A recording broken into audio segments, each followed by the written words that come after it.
बढ़ते हैं आगे। उत्तराखंड में चारधाम यात्रा को सफल और सुरक्षित बनाने के लिए पर्यटन विभाग की तरफ से कंट्रोल रूम भी बनाया गया है। पर्यटन विभाग के बनाए गए कंट्रोल रूम का जी मीडिया की टीम ने जांच किया है। चारधाम यात्रा में आने वाले श्रद्धालुओं को अगर किसी भी तरह की परेशानी है तो इस कंट्रोल रूम में कैसे समस्या को हैंडल किया जाता है, इसी का हमारे संवाददाता ने जायजा लिया।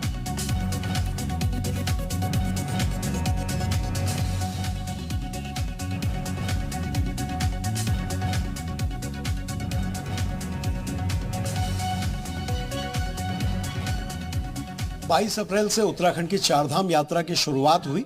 इस वक्त मैं पर्यटन विभाग के कंट्रोल रूम में हूं, जहां से पूरी चारधाम यात्रा को कंट्रोल किया जाता है, यानी उस पर पूरी पैनी नज़र रखी जाती है, किस तरह से रजिस्ट्रेशन हो रहे हैं, कहां पर अगर दिक्कतें हैं, और जो श्रद्धालु आते हैं अगर उन्हें किसी तरह की परेशानी है तो उसके लिए भी ये पूरा कॉल सेंटर डेवलप किया गया है।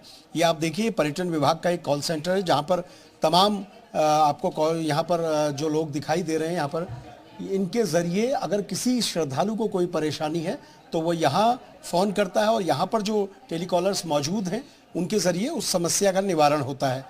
श्रद्धालुओं को कई बार कई तरह की दिक्कतें होती है। कई लोग ऐसे होते हैं जो उत्तराखंड पहली बार आ रहे हैं, या फिर कई ऐसे लोग भी होते हैं जिनके लिए ये क्षेत्र नया है, तो उन्हें कई तरह की दिक्कतें हो सकती हैं। इसलिए तमाम जो आपको यहाँ पर टेलीकॉलर्स दिख रहे हैं, इनको कॉल आती हैं, इनको अपनी समस्या वो बताते हैं और फिर इनके ज़रिए उस समस्या का निवारण किया जाता है और कोशिश की जाती है कि यात्रियों को किसी तरह की दिक्कतें ना हो। अगर आप देखेंगे तो तमाम जगह अभी भी कॉल्स चल रही हैं और अगर किसी तरह की कोई परेशानी है तो उसके बारे में पूरी जानकारी दी जाती है। कंट्रोल रूम का एक फ़ायदा ये भी होता है कि आपकी समस्याओं का निवारण होता है, और दूसरा, कोई भी यात्रा से संबंधित अगर कोई डिसीजन लिया गया है, किसी तरह की कोई चेंजेस किए गए हैं, तो आपको उसके बारे में पूरी जानकारी मिलती है। प्रदीप चौहान हैं, आप यहाँ इंचार्ज भी हैं और यहाँ की व्यवस्थाओं को आप देख भी रहे हैं। चौहान साहब, किस तरीके से आपका ये पूरा कंट्रोल रूम काम करता है और इसका फ़ायदा क्या नज़र आया आप लोगों को? देखिए, यहाँ से जो यात्रियों को तमाम प्रकार की सहायता पहुँचाई जा सकती है। जैसे कि हमें कैसे कोई यात्री किसी दूसरे राज्य से आ रहा है और उनको ये मालूम नहीं है कि यात्रा का कौन सा रूट है, यात्रा में कितना दिन लगता है, यात्रा के लिए पंजीकरण करना आवश्यक है या नहीं है, या किन माध्यम से हम पंजीकरण करा सकते हैं, तो ये तमाम जानकारी यहाँ से दी जाती है। इसके साथ साथ यदि किसी यात्री के साथ कोई आपातकालीन कोई स्थिति आ जाती है तो जो स्थानीय पुलिस प्रशासन है या स्थानीय आपदा कंट्रोल रूम है, वहाँ पर हम संपर्क करके उनको सहायता पहुँचाते हैं।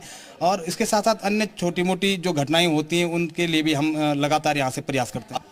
अगर आप चारधाम यात्रा में आने की तैयारी कर रहे हैं तो देखिए, इस तरह का पूरा एक मैनेजमेंट सिस्टम काम करता है, एक कंट्रोल रूम काम करता है, आपकी यात्रा सफल हो, सुरक्षित हो। इसीलिए तमाम लोग यहाँ पर लगे हैं कि आपकी कोई भी समस्या हो तो उसका निवारण समय पर कर लिया जाए। कैमरा पर्सन संदीप बडौला के साथ सुरेंद्र डसीला, जी मीडिया, देहरादून।